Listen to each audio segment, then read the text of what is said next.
Rick Sheds and Gazebos is your source for all your outdoor needs. From sheds to gazebos, arbors, and swing sets, you'll be sure to find what you're looking for. Choose from our large selection with 3 acres of samples for you to explore. Our friendly staff offers personalized service and attention to detail, and with over 28 years in the business, our experience can be your best resource. Complete your living space with quality patio furniture. Our indoor-outdoor sets will provide your family with years of enjoyment. So stop by Rick Sheds today.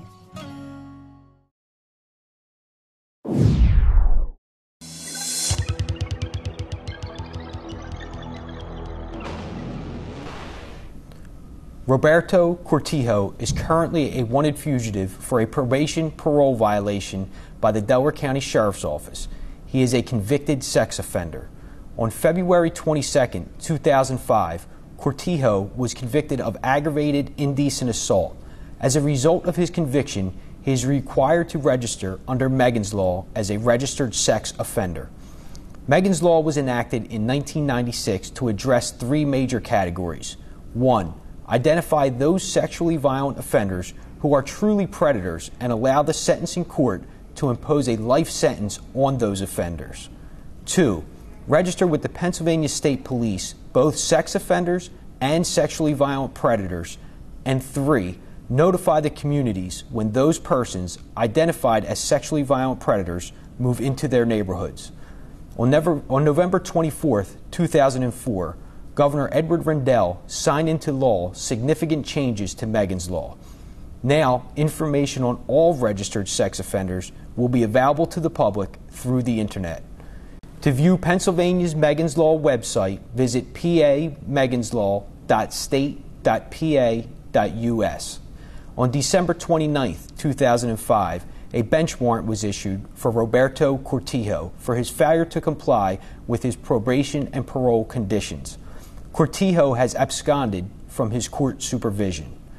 In addition to the sanctions imposed on his probation and parole violations, this fugitive is now facing new criminal charges for failing to register under Megan's Law, as required by his sentence. Roberto Cortijo is described as an African-American male born on March 22, 1972. He is 6 feet tall, weighing 200 pounds. His last known address is 1405 Willison Street, Chester, PA. Anyone with information on the whereabouts of Roberto Cortijo is asked to call the Delaware County Sheriff's Office Fugitive Hotline at 1-877-R-WANTED or 1-877-792-6833. Please make no attempts to apprehend this individual.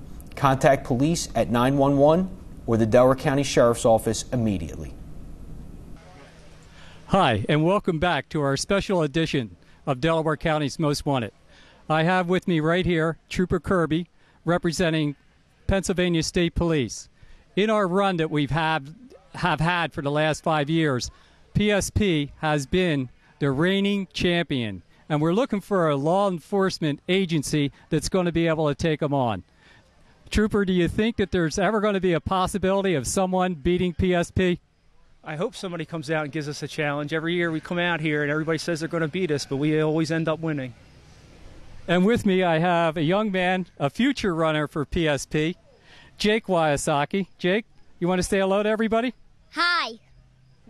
And Jake, do you think that any team can actually beat PSP? No. That's an unbiased opinion. And what's your dad do, Jake? Be a police. And who does he work for? I'm not sure. The state police, come on. Oh, right. The state police. Ah, so that's, I guess, an unbiased opinion. So there we are. We have 2 opinions, one from Trooper Kriby and the other from young future PSP cadet Jake Wysocki, and both of them believe that no one can beat him. By the way, have the results come in from the race this year? I think they have, and I think we're number 1 again. So get your team together for next year. We'll be here again. Well, there you go. And thank you very much. Jake, thank you for coming, and keep the rain going. Delaware County's Most Wanted. Robert Hamilton, last known address, Warrell Street, Chester.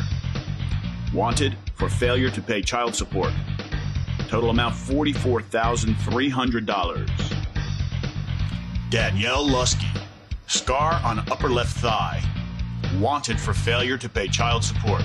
Total arrears $4,700. Eric Cates. Last known address Excelsior Drive, Aston. Wanted for failure to pay child support and probation violation. Charged with possessing an instrument of crime.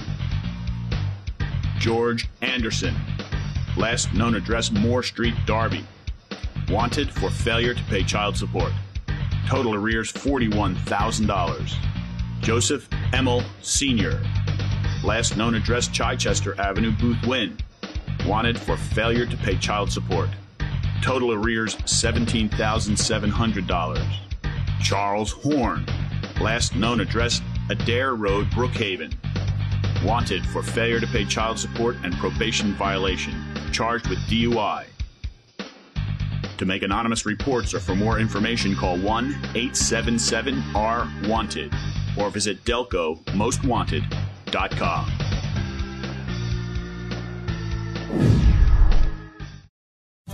You'll find classic dining in a casual setting when you visit the historic Lamb Tavern in Springfield. Delicious all-American cuisine, newly renovated dining room and bar, exceptional banquet facilities, a great place to meet for a meal, for a drink, or to celebrate a special day.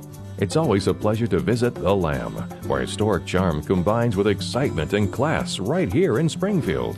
Find menus and more information online at lambtavern.com. Optinaker Incorporated. Let's talk trash.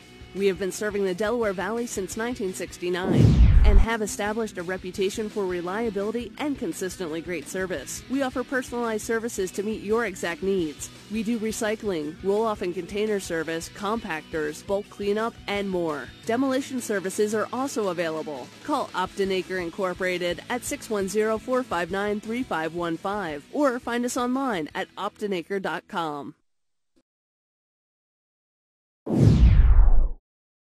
Hi, I'm Sergeant Deb Oberg of the Delaware County Sheriff's Office, and today I want to talk to you about emergency safety kits. Have you ever been in a situation where all of a sudden the power's gone? What do? Well, we recently had a storm come through our area, and there's a lot of people, about 500,000 people still today without power. Are you ready? Are you prepared? What I want to talk to you about is it's simple ways. You can set up a cabinet with some drawers. You can label each cabinet for batteries, for water, for food supplies. Also, you can go to your local supermarket. I just happen to have a giant insulated bag. They're really neat for storing supplies and keeping it separated so each person in the house could have one. If you happen to have teens, though, you may want to go with the backpack system. But some of the things that you want to keep in mind is you want to have a camera, but make sure the batteries are charged. You want to definitely have a lantern. Also, you want to have some of these little flashlights now that make it real easy to carry and also store. Again, if you're going to store a flashlight with batteries, do not put the batteries in it until it's time to use it. Another thing that you might want to do is have a little case like this, where you can have personal identification for each person and a little notepad. It's really nice to have our cell phones, but what do we do if we have no power? Make sure you have a cord that can be charged up in your car. Another thing that you want to keep in mind is you want to have some food that you can put in the snack packs. A snack pack, backpack, safety kit. But what you want to stay away from is kind of like the chocolates. The other thing you may want to consider having is a vest that would glow in the dark. In case you happen to be out somewhere in your family, you'd be able to spot them a lot easier. Batteries are definitely an important thing to have. Also, water.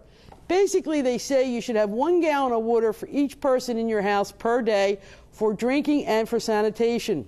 Now, all the lists that I've checked, and you can go on ready.gov and see what kind of list they have and build your own list. But whatever you do, don't forget the TP. That's a real important thing to have in your emergency kit. We will be doing other shows throughout our segments of Delaware County's Most Wanted. Thank you for being with us here today.